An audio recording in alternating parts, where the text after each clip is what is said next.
أعوذ بالله السميع العليم من الشيطان الرجيم. بسم الله الرحمن الرحيم.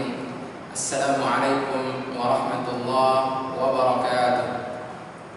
الحمد لله على إحسانه والشكر له على توفيقه وامتنانه، وأشهد أن لا إله إلا الله تعظيما لشأنه، وأشهد أن محمدا عبده ورسوله الداعي إلى توفيقه الهادي إلى رضوانه صلى الله عليه وعلى آله وعلى آله وأصحابه وأعوانه وسلم تسليما كثيرا. أما بعد.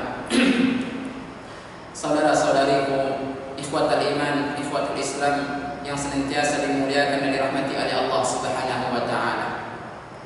Peristiwa ataupun tragedi ataupun kejadian yang saat ini sedang terjadi di Myanmar ataupun di etnis Rohingya yang di Burma ataupun di Arakan ataupun di Palestina ataupun di Suriah ataupun di Yaman ataupun di Mesir atau dimanapun yang mana umat Islam sedang disiksa, umat Islam dizalimi, umat Islam dibantai, umat Islam dibakar, umat Islam dimutilasi, umat Islam diusir dari tanah kelahiran mereka.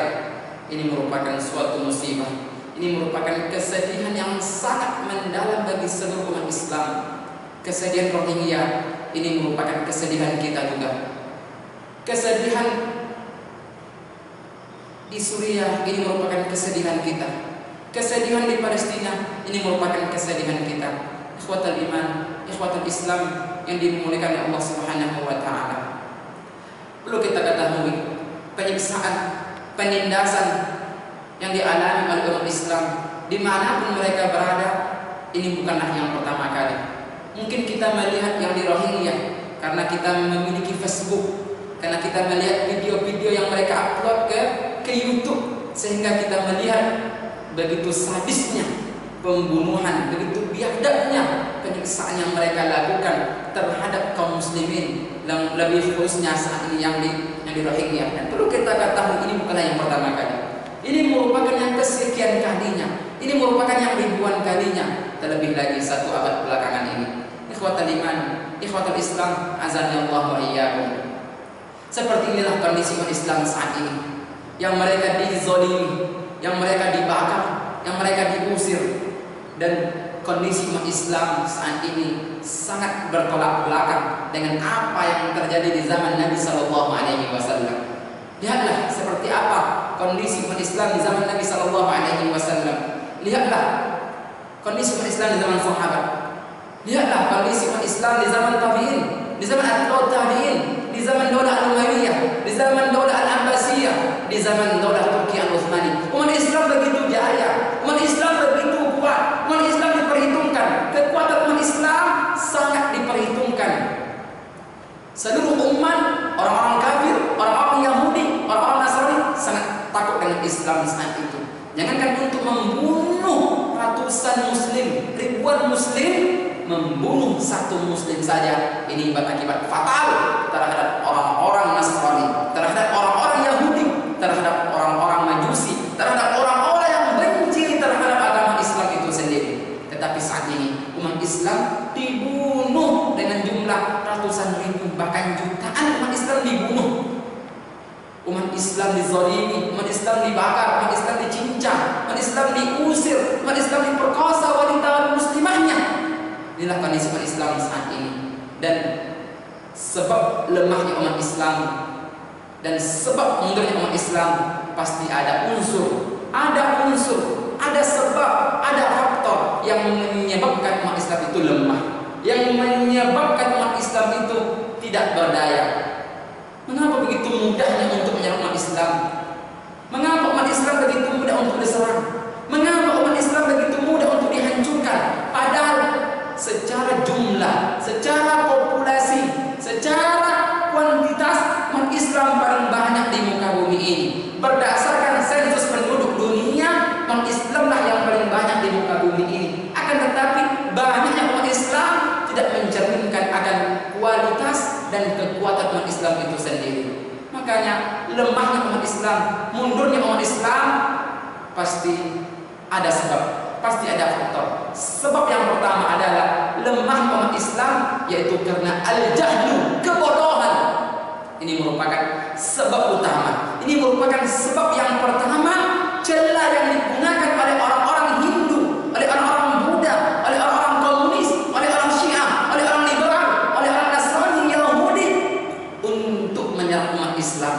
Kebodohan, bodoh terhadap menolong agama Allah Subhanahu wa taala, bodoh terhadap mengenal Allah tabaraka wa taala, bodoh terhadap mengenal agama Islam, bodoh terhadap mengenal sosok yang mulia itu Nabi Muhammad sallallahu alaihi wasallam, bodoh di dalam memahami Al-Qur'an, bodoh di dalam memahami sunnah Nabi sallallahu alaihi wasallam, bodoh di dalam memahami ajaran ataupun syariat Islam itu sendiri. Inilah sebab utama. Kaum muslimin, kaum muslimat, saudara-saudariku yang dimuliakan oleh Allah tabaraka wa taala, al-jahlu ataupun kebodohan ini merupakan penyakit yang sangat berbahaya. Ini merupakan virus yang mematikan, yang bisa merusak pikiran, yang bisa merusak hati, bisa merusak anggota tubuh kita, dan bahkan penyakit kebodohan ini bisa menghilangkan kehebatan, bisa menghilangkan kekuatan, dan itulah saat ini yang menimpa umat Islam itu sendiri. Yang mana karena kebodohan yang ada pada dirinya, kehebatannya, kekuatannya, dan keperkasaannya hilang begitu saja di depan musuh-musuh Islam. Penyakit kebodohan layaknya seperti hewan yang hanya memikirkan kemaluan, yang hanya memikirkan perut, dan hanya memikirkan syahwat, keinginan-keinginan dunia. Sangat sedikit sekali yang memikirkan perkara akhirat. Kalaulah ada di antara kita yang hanya memikirkan perut, yang hanya memikirkan kemaluan, hanya memikirkan syahwat, keinginan-keinginan dunia semata, berarti kita ataupun di antara kita telah terjangkiti dengan penyakit yang namanya al-jahlu, kebodohan. Ikhwatal iman, ikhwatal Islam, a'azani Allah wa iyyakum. Khalifah al-Thani, khalifah yang kedua, Umar ibn al-Khattab radhiyallahu anhu wa arda, dia berkata, innama tunqadu al-Islam urwatan idza nasha'a fil Islam man la ya'riful jahiliyah. Sesungguhnya kejayaan Islam, kehebatan Islam itu akan pudar sedikit demi sedikit, akan pudar satu demi satu, akan hilang satu demi satu, akan punah sedikit demi sedikit apabila di kalangan umat Islam itu tumbuh generasi ataupun ada manusia yang tumbuh di dalam tidak mengenal Islam, tidak mengenal kebodohan, tidak mengenal kejahilian. Dia tidak tahu apa itu al-jahlu, dia tidak tahu apa itu kebodohan, dia tidak tahu apakah dia ini bodoh atau memiliki ilmu. Inilah makanya sesuai terbukti apa yang dikatakan oleh Umar bin Khattab radhiyallahu anhu, itu terbukti. Islam dulu jaya, sekarang sedikit demi sedikit sudah mulai pudar. Islam begitu luar biasa ditakuti, sedikit demi sedikit musuh-musuh Islam tidak segan, tidak ada malu, tidak ada takut, tidak ada rasa iba, tidak ada rasa tekan, rasa segan untuk menyerang dan menghancurkan umat Islam itu sendiri. Karena apa? Karena di kalangan umat Islam begitu banyak manusia yang tidak mengenal yang namanya kebodohan, dan inilah celah utama yang digunakan oleh orang-orang Nasrani, oleh orang-orang kafir untuk menghancurkan dan meluluhlantahkan Islam itu sendiri. Dan kebodohan sesuai dikatakan Nabi sallallahu alaihi wasallam merupakan tanda hari kiamat. Inna min asyratis sa'ah ay yurfa'al ilmu wa yuthbatal jahlu. Sesungguhnya di antara tanda kiamat adalah diangkatnya ilmu pengetahuan dan merebaknya kebodohan. Kebodohan semakin merebak, umat Islam semakin banyak, tetapi kebodohan justru semakin banyak pula. Teknologi semakin canggih, teknologi semakin maju dan semakin modern, akan tetapi kebodohan di dalam beragama justru semakin merajalela. Saya tidak mengatakan umat Islam itu bodoh dalam perkara mencari dunia, tidak. Umat Islam tidak bodoh dalam mencari perkara dunia, tidak. Dalam mencari rezeki, dalam mencari nafkah, umat Islam tidak bodoh. Di dalam mencari jabatan, umat Islam tidak bodoh. Akan tetapi umat Islam bodoh di dalam memahami ilmu din, ilmu agama Islam. Ikhwatal iman, ikhwatal Islam, azanillahu wa iyyakum. Mengapa kebodohan? Mengapa kebodohan? Sebab utama yang menyebabkan umat Islam itu mundur ataupun lemahnya kekuatan umat Islam. Ingatlah sabda Nabi sallallahu alaihi wasallam, "Man yuridillahu bihi khairan yufaqihuhu fid din." Barang siapa yang diinginkan oleh Allah Subhanahu wa taala kebaikan, maka akan dipahamkan agama. Kalau kita ingin diberikan oleh Allah Subhanahu wa taala kebaikan, kalau kita ingin diberikan oleh Allah Subhanahu wa taala keamanan, kenyamanan, baik secara individu ataupun secara kolektif, ataupun secara bangsa, ataupun secara negara, ataupun secara kelompok. Apa kuncinya? Paham agama. Ketika kita paham agama, Allah akan berikan yang namanya kemenangan. Ketika kita paham agama Islam, Allah akan memberikan kebaikan, dan kebaikan ini bentuknya luas. Ya, ada kemenangan, ada pertolongan, ada kemerdekaan, ada kejayaan, dan lain sebagainya. Ikhwatul iman, ikhwatul Islam, azza Allah wa iyyakum. Ini merupakan penyakit yang pertama yang menimpa umat Islam saat ini, dan inilah penyakit yang nomor satu yang mengakibatkan lemahnya umat Islam, mundurnya umat Islam di hadapan kaum kufar. Penyakit yang kedua dan yang ketiga adalah yaitu penyakit hubbud dunya wa karahiyatul maut, cinta dunia dan benci mati. Ini sesuai dengan apa yang dikatakan oleh Nabi sallallahu alaihi wasallam. An Thauban radhiyallahu anhu qala Rasulullah sallallahu alaihi wasallam. Dari Thauban, semoga Allah meridhoinya, dia berkata, Nabi sallallahu alaihi wasallam bersabda, "Yushiku al-umamu an tada'a alaikum kama tada'a al-akalatu ila qas'atiha." Hampir-hampir saja, kata Nabi, umat-umat yang sesat, orang-orang kafir itu mengerumuni umat Islam, menggerogoti kalian, kata Nabi sallallahu alaihi wasallam, seperti orang-orang yang sedang berkerumun ataupun sedang berkumpul untuk menggerogoti makanan. Coba kita lihat makanan yang diperebutkan oleh banyak orang. Seperti itulah kondisi umat Islam, yang mana seluruh orang-orang sesat akan menggerogoti umat Islam, akan berusaha untuk menjatuhkan umat Islam, akan berusaha untuk menindih dan menghancurkan umat Islam itu sendiri. Ini terbukti. Kemudian Nabi SAW melanjutkan, salah seorang sahabat bertanya, qala qailun ya Rasulullah, hal min qillatin nahnu yawma idin? Apakah karena kami waktu itu sedikit ya Rasulullah? Qala Nabi sallallahu alaihi wasallam, bal antum katsirun. Tidak, kalian tidak sedikit, kata Nabi sallallahu alaihi wasallam. Kalian pada waktu itu banyak. Walakinnakum ghutha ka ghutha'is sayl. Akan tetapi kalian itu walaupun banyak, tetapi kalian seperti busa ataupun seperti sampah yang dibawa oleh air hujan, yang dibawa oleh air yang tidak ada kekuatan sedikit pun. Coba kita lihat sampah.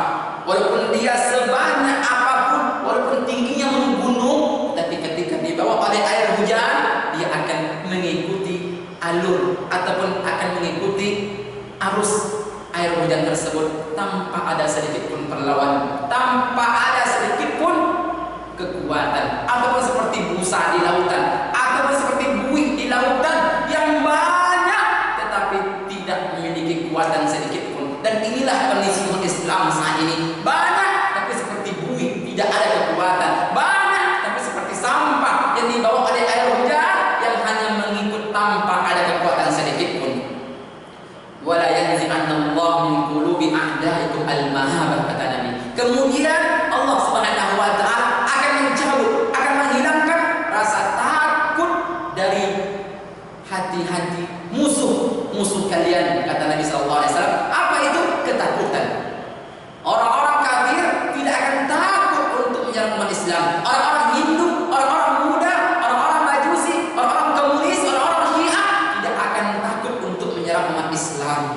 Wala yakdhifannallahu fi qulubikum al-wahan, dan Allah akan menetapkan di hati kalian itu penyakit wahan, kata Nabi sallallahu alaihi wasallam. Qala qailun, seorang bertanya, wa man wahan ya Rasulullah? Apa wahan itu ya Rasulullah? Apa penyakit wahan itu wahai Nabi sallallahu alaihi wasallam? Qala Nabi sallallahu alaihi wasallam, hubbud dunya wa karahiyatul maut. mati. Ikhwatal iman, ikhwatal Islam azani Allah wa iyyakum. Penyakit kedua, penyakit ketiga adalah cinta dunia dan benci mati. Kalaulah dunia sudah menjadi tujuan kita di dalam hidup, maka kita akan lupa dengan Allah Subhanahu wa taala. Kita akan lupa dengan syariat Islam. Kita tidak akan tersinggung ketika umat Islam diserang. Kita tidak akan memiliki respon ketika agama ini dihinakan, ketika agama dipojokkan. Kenapa? Karena tujuan utama kita hidup dunia ini adalah apa? Adalah dunia, bukan akhirat. Ikhwatal iman, ikhwatal Islam azani Allah wa iyyakum. Janganlah kita mengira pembantaian, penyiksaan, pembakaran yang dilakukan oleh orang-orang Buddha terhadap kaum muslimin di etnis Rohingya, semua umat Islam itu sedih. Tidak semua umat Islam sedih. Tidak, hanya beberapa orang saja. Hanya sedikit dari umat Islam yang benar-benar merasa terpanggil hatinya untuk menolong orang Islam di sana. Sedikit, sisanya sibuk dengan dunianya, sisanya sibuk mencari dunia, sibuk mengumpulkan harta, pagi siang malam mengumpulkan harta. Kemudian sibuk di dalam memperluas kebun, sibuk di dalam bagaimana naik jabatan, bagaimana rupiah yang dia dapatkan itu bertambah dan bertambah setiap bulannya. Inilah orang-orang yang cinta dunia, yang dia habiskan hari-harinya, waktunya, umurnya hanya untuk perkara dunia, hanya untuk mencari dunia, dan sedikit untuk memikirkan agama ini, sedikit untuk memikirkan dakwah al-Islamiyah, sedikit di dalam memikirkan bagaimana generasi Islam ini maju, bagaimana generasi Islam ini tidak jatuh kepada lubang kehancuran. Saya tidak mengatakan tidak boleh berkiprah di dunia. Silahkan kita mencari dunia kita, silahkan kita memperluas kebun, silahkan kita mencari jabatan, silahkan. Akan tetapi itu bukan tujuan utama kita. Akan tetapi tetap ada porsi kita untuk akhirat, tetap ada porsi kita untuk memikirkan agama ini, untuk memikirkan umat ini. Allah Tabaraka wa Ta'ala berfirman dalam surah Al-Qasas, "Wabtaghi fima ataka Allahu ad-daral akhirah wa la tansa nasibaka minad dunya." Kata Allah Subhanahu wa Ta'ala, carilah oleh kalian akhirat, kata Allah. Carilah oleh kalian pahala untuk menggapai akhirat, kata Allah Tabaraka wa Ta'ala. Dengan apa yang telah Allah berikan kepada kalian berbentuk dunia. Dunia ini Allah ciptakan kepada kita semua untuk mencari akhirat. Kemudian Allah mengatakan, dan jangan kalian melupakan jatah kalian, bagian kalian di dunia ini. Allah Tabaraka wa Ta'ala, coba kita tadabburi ayat ini. Allah Subhanahu wa Ta'ala memerintahkan kepada kita dua hal. Yang pertama apa? Akhirat dulu. Cari akhirat dulu. Cari akhirat, kata Allah Subhanahu wa Ta'ala. Baru kita mencari dunia. Jangan kita balik. Saat ini umat Islam membalik itu. Bukan mencari akhirat, tetapi sekarang adalah yang didahulukan adalah dunia. Dunia dulu baru akhirat. Bahkan bisa kita lihat orang-orang yang memikirkan dunia 99%, hanya 1% akhirat. Apakah pantas? Apakah ada di dalam hatinya rasa untuk memikirkan umat ini, untuk memikirkan agama, untuk memikirkan umat Islam yang saat ini sedang tertindih, yang mana di dalam pikirannya 99% dunia, 1% akhirat. Hanya sedikit orang-orang yang porsi akhiratnya lebih banyak dari dunia, hanya sedikit di kalangan umat Islam. Inilah hubbud dunia, cinta dunia, ikhwatul iman, ikhwatul Islam. Kalau kita sudah cinta dunia, ini akan melalaikan kita di dalam beribadah kepada Allah Subhanahu wa Ta'ala. Dan juga kita, penyakit yang ketiga adalah benci kematian. Orang kalau sudah cinta dunia, dia akan merasakan dunia ini begitu indah. Dunia itu begitu menarik, sesuai dengan apa yang dikatakan oleh Nabi sallallahu alaihi wasallam, "Inna dunya hulwatun khadirah." Sesungguhnya dunia ini merupakan hulwah, manis, khadirah, hijau. Artinya keindahan dunia begitu luar biasa menariknya. Keindahan dunia begitu mempesona, begitu membuat orang tertarik. Dan inilah yang membuat orang cinta dunia dan berujung kepada apa? Tidak mau mati, enggan memikirkan akhirat, padahal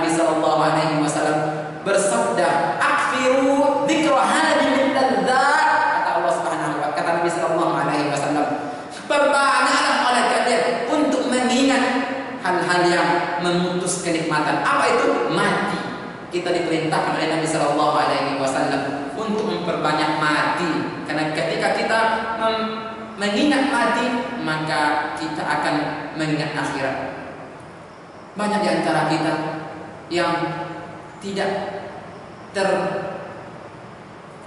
hatinya, tidak ada sedikit pun sadar ketika banyak orang mati di sekeliling. Setiap hari ada orang mati, setiap hari ada orang meninggal. Di kampung kita banyak orang mati, bahkan kita ikut mengantarkannya ke pemakamannya, tetapi banyak yang tidak sadar dengan kematian tersebut. Mereka sibuk dengan perkara dunia. Orang mati setiap jam, tetapi tidak ada sedikit pun tersadar diri kita. Berarti kita telah terjangkiti dengan hubbud dunya, cinta dunia, wa karahiyatul maut, dan benci mati. Inilah 3 penyakit yang membuat lemahnya umat Islam. Yang pertama adalah al-jahlu, kebodohan. Yang kedua adalah hubbud dunya, cinta dunia. Yang ketiga adalah karahiyatul maut, tidak mau mati, enggan mati, benci kematian. Ikhwatul iman, ikhwatul Islam, azani Allah wa iyyakum. Semua itu ada obatnya. Semua penyakit ada obatnya. Ketika kita sakit, kita akan pergi ke dokter. Sakit kepala, sakit gigi, sakit perut, kita akan mencari obatnya sesuai dengan penyakit yang kita alami. Begitu juga dengan penyakit kebodohan. Begitu juga dengan penyakit cinta dunia. Begitu juga dengan penyakit benci kematian. Ada obatnya. Obat yang pertama adalah yaitu kembali kita thalabul ilmi. Kembali kita menuntut ilmu Islam. Kembali kita menuntut ilmu agama. Ajarkan anak-anak kita, ajarkan generasi kita, ataupun kita sendiri, ayo kita tuntut ilmu agama. Ayo kita disibukkan untuk menuntut ilmu agama, untuk mempelajari Al-Quran, untuk mempelajari hadis Nabi Sallallahu Alaihi Wasallam.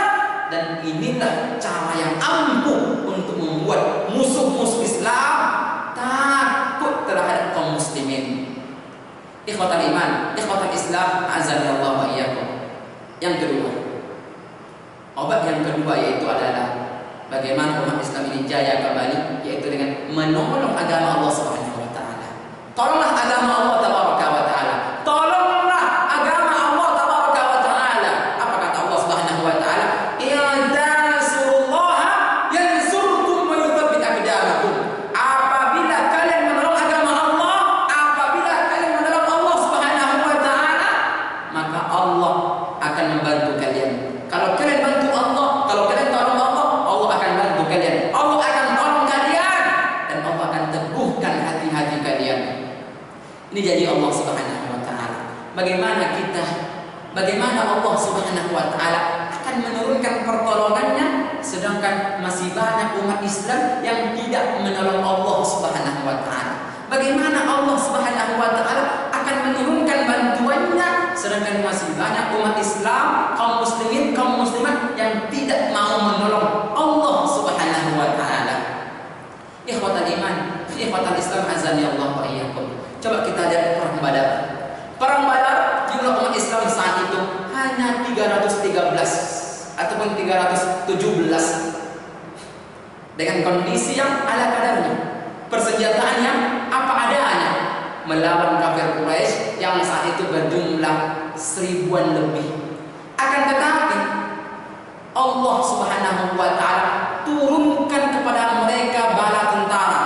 Apa itu? Malaikat. Allah Subhanahu wa taala berikan kemenangan yang mutlak kepada kaum muslimin saat itu. Kenapa? Karena 313 orang ini mereka benar-benar menolong Allah Subhanahu wa taala. Mereka benar-benar menolong agama Allah Subhanahu wa taala, sehingga Allah berikan kemenangan atas umat Islam di dalam menghadapi kafir Quraisy yang jumlahnya lebih banyak. Secara kasat mata kita itu sulit untuk dimenangkan. 1000 lawan 300, berarti setiap orang musuhnya 3. Ini merupakan sesuatu yang susah untuk dimenangkan ataupun memenangkan peperangan. Akan tetapi karena pertolongan Allah Subhanahu wa taala, Allah turunkan malaikat, Allah berikan kekuatan sehingga umat Islam menang dengan kemenangan yang mutlak saat ini. Apa sebabnya? Umat Islam saat itu yang ikut berperang itu benar-benar semuanya menolong agama Allah Subhanahu wa taala. Bagaimana cara kita menolong agama Allah? Bagaimana cara kita dengan memperbaiki, meluruskan, memurnikan akidah, memurnikan tauhid kita kepada Allah Subhanahu wa taala semata. Jangan kita mencampur adukan tauhid dengan kesyirikan. Mengapa Allah Subhanahu wa taala belum menurunkan pertolongannya? Mengapa Allah Subhanahu wa taala belum menurunkan bantuannya? Karena bisa jadi masih banyak di antara umat Islam yang menyekutukan Allah Subhanahu wa taala, yang datang kepada dukun, yang percaya kepada jimat, yang menyembah kuburan, yang meminta kepada orang yang sudah mati. Padahal ini semuanya adalah kesyirikan. Bagaimana Allah Subhanahu wa taala akan menolongkan, akan menurunkan bantuannya, pertolongannya, memberikan pertolongan kepada umat Islam. Di satu sisi umat Islam masih banyak yang berkecimpung di dalam dunia kesyirikan. Makanya kalau kita ingin dibantu oleh Allah, kalau Allah Subhanahu wa taala ingin menurunkan bantuannya, ingin menurunkan pertolongannya kepada kita, kepada umat Islam, murnikan akidah, murnikan tauhid. Yang kedua, bagaimana cara menolong agama Allah Subhanahu wa taala? Yaitu dengan senantiasa salat berjamaah. Senantiasa kita memperbanyak sujud. Kaum muslimin yang dimuliakan oleh Allah Subhanahu wa taala, kita dipanggil oleh Allah Subhanahu wa taala 5 kali sehari semalam. Tetapi masih banyak umat Islam yang memilah-milih di dalam panggilan Allah Subhanahu wa taala. Kita bukan hanya dipanggil sekali satu pekan. Bukan kita dipanggil hanya Jumat saja, bukan. Kita bukan hanya dipanggil ketika Idul Adha saja, bukan. Kita bukan hanya dipanggil ketika Idul Fitri saja, bukan. Tetapi kita dipanggil ketika zuhur, ketika subuh, ketika asar, ketika maghrib, ketika isya. Mengapa kita hanya memenuhi panggilan Allah Subhanahu wa taala Jumat saja? Apakah zuhur bukan panggilan Allah? Zuhur panggilan Allah. Asar panggilan siapa? Panggilan Allah. Maghrib panggilan siapa? Panggilan Allah. Isya panggilan siapa? Panggilan Allah. Semuanya panggilan Allah. Mengapa kita harus memilah-milih panggilan yang semuanya adalah panggilan Allah Subhanahu wa taala? Ikhwatal iman, ikhwatal Islam, azani Allah wa iyyakum. Bagaimana Allah mau menurunkan pertolongannya di satu sisi bagi umat Islam yang tidak mau memenuhi panggilan Allah yang 5 waktu sehari semalam. Hayya 'alas shalah, hayya 'alas shalah, kata muadzin. Kebanyakan umat Islam masih sibuk dengan perkara ini. Kebanyakan umat Islam masih ingat untuk datang ke rumah Allah Subhanahu wa taala. Ikhwatal iman, ikhwatal Islam, kemudian menolong agama Allah dengan membaca Al-Quran, dengan berzikir, dengan silaturahim, dengan al-amru bil ma'ruf wan nahyi 'anil munkar, dan menghilangkan kemaksiatan dari kaum muslim itu sendiri. Ikhwatal iman, ikhwatal Islam, azani Allah wa iyyakum. Inilah ceramah singkat kita tentang kondisi umat Islam yang saat ini sedang dizalimi, dan terkhususnya di Rohingya ataupun di Burma ataupun Myanmar. 3 penyakit yang menyebabkan umat Islam itu mundur. Yang pertama adalah kebodohan, yang kedua cinta dunia, yang ketiga takut mati. Dan semua penyakit ini akan bisa kita awati dengan apa? Dengan menuntut ilmu syar'i, menuntut ilmu agama Islam, mengenal Allah, mengenal Rasulullah, mengenal Al-Quran, mengenal ajaran ini, mengenal syariat Islam, mengenal hadis Nabi Sallallahu Alaihi Wasallam. Obat yang kedua adalah yaitu kita menolong agama Allah Subhanahu wa taala. Kita tolong agama Allah, maka Allah akan tolong kita semuanya dimanapun umat Islam berada, dengan beramal saleh, memperbaiki akidah, meluruskan tauhid, kemudian salat berjamaah, kemudian zikir, membaca Al-Quran, dan bagaimana umat Islam itu menyetop, menghentikan, meminimalisir maksiat-maksiat yang dilakukan di kalangan umat Islam itu sendiri. Wassallallahu ala nabiyina Muhammad wa ala alihi wasallam. Semoga bermanfaat apa yang saya sampaikan, terutama untuk diri saya pribadi dan umumnya untuk kaum muslimin, kaum muslimat dimanapun antum dan antunna berada. Subhanakallahumma wa bihamdika asyhadu an la ilaha illa anta astaghfiruka wa atubu ilaik. Wassalamualaikum warahmatullahi wabarakatuh.